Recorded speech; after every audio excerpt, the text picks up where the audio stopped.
او کلذی مر علی قریۃ وہی خاویۃ علی عروشہا، واقعہ ہے ایک ایسے شخص کا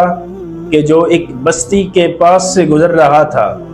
وہی خاویۃ علی عروشہا، وہ بستی اپنی چھتوں کے بل گری ہوئی تھی۔ قال انا یحیی ھذہ اللہ بعد موتہا، تو وہ کہنے لگا کہ اللہ کریم کیسے زندہ کریں گے بعد موتہا، ان لوگوں کو مرنے کے بعد، یعنی اس بستی کے جو لوگ تھے جو آج سے کئی سو سال پہلے مر چکے ہیں، اللہ پاک انہیں کیسے زندہ کرے گا؟ اللہ کے پاس ایسی کون سی طاقت ہے جس کے ذریعے اللہ کریم ان کو دوبارہ زندگی عطا فرمائے گا؟ فَأَمَاتَهُ اللَّهُ مِئَةَ عَامٍ، سو اللہ تعالیٰ نے اسی شخص کو اسی جگہ پہ موت دے دی۔ فَأَمَاتَهُ اللَّهُ مِئَةَ عَامٍ، اور وہ موت 100 سال تک اس پہ طاری رہی۔ ثُمَّ بَعَثَ، پھر اللہ پاک نے اسے زندہ کیا اسی جگہ پہ، اور قَالَ كَمْ لَبِثْتَ، اللہ تعالیٰ نے اس سے پوچھا کہ اے میرے بندے تو بتا تو یہاں پہ کتنی دیر ٹھہرا رہا، کتنی دیر یہاں پہ تو ٹھہرا؟ تو قَالَ لَبِثْتُ يَوْمًا أَوْ بَعْضَ يَوْمٍ، آگے سے کہنے لگا کہ میں ایک دن یا ایک دن کی کچھ مدت، کچھ لمحے یہاں پہ ٹھہرا ہوں گا۔ قَالَ بَلْ لَبِثْتَ مِئَةَ عَامٍ، اللہ تعالیٰ آگے سے فرمائیں گے نہیں ایسا نہیں ہے، بلکہ تو 100 سال یہاں پہ ٹھہرا رہا۔ فَانظُرْ إِلَىٰ طَعَامِكَ وَشَرَابِكَ لَمْ يَتَسَنَّهْ، لیکن اس کے باوجود دیکھیے کہ تم وہ 100 سال پہلے جو کھانا اور پانی ساتھ لے کے آ رہے تھے، اس کھانے اور پانی کی طرف دیکھیے، لم یتسنّ، وہ کھانا ابھی تک باسی نہیں ہوا، وہ پانی ابھی تک ویسا کا ویسا ٹھنڈا ہے۔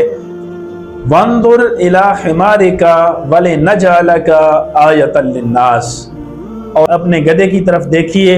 جس پر تم سوار ہو کے آ رہے تھے، کہ وَلِنَجْعَلَكَ آیَةً لِلنَّاسِ، اسے ہم بنائیں گے لوگوں کے لیے نشانی۔ وَانظُرْ إِلَى الْعِظَامِ، دیکھیے اس کی ہڈیوں کی طرف۔ روایات کے اندر آتا ہے کہ وہ جو گدھا تھا وہ وقت کے ساتھ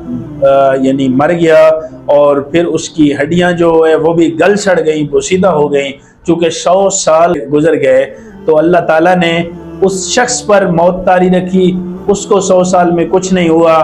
کھانا جو تھا اس شخص کے پاس وہ بھی ویسا کا ویسا گرم رہا، پانی ویسا کا ویسا ٹھنڈا رہا، لیکن جس گدھے پر وہ سوار تھا اللہ پاک نے اپنی قدرت کاملہ اسے دکھانے کے لیے اس گدھے کو وقت کے ساتھ موت دی، پھر اس کی جو ہے وہ ہڈیوں سے گوشت ختم ہوا، اور پھر اس کی ہڈیاں جو ہے وہ گل سڑ گئی ان 100 سالوں کے اندر۔ تو اللہ تعالیٰ اب اسے اپنی قدرت کا کرشمہ دکھانا چاہتے ہیں کہ دیکھیں ذرا ان ہڈیوں کی طرف۔ وانظر الی العظام کیف ننشزها، کیسے ہم ان ہڈیوں کو جوڑتے ہیں، ثم نکسوها لحما، پھر ان پہ کیسے گوشت بناتے ہیں ہم ان ہڈیوں پہ۔ قال اعلم ان اللہ علی کل شیء قدیر، پس وہ کہنے لگا کہ میں جان گیا ہوں بے شک اللہ تعالیٰ ہر چیز پر قدرت رکھتے ہیں۔ یعنی وہ شخص جان گیا جو مالک مجھے 100 سال موت دے کے پھر اسی حال میں زندہ کرتا ہے، اور مجھے یوں لگتا ہے کہ شاید چند لمحے مجھ پہ موت آئی ہے، یا چند لمحے میں نے یہاں پہ گزارے ہیں نیند کی حالت میں، اور پھر 100 سالوں میں وہی مالک کھانے کو خراب نہیں ہونے دیتا، اور ایک گدھا جس پہ میں سوار تھا اس کی ہڈیاں بھی گل چکی تھی، اور پھر ان کو زندہ کر کے اسی طرح ان کی ہڈیوں پہ گوشت چڑھا، اور ویسے کا ویسا جو ہے وہ گدھا زندہ ہو گیا۔ تو وہ مالک کتنی ہی بوسیدہ ہڈیاں کسی کی نہ ہو، ان کو دوبارہ زندگی عطا کر سکتا ہے۔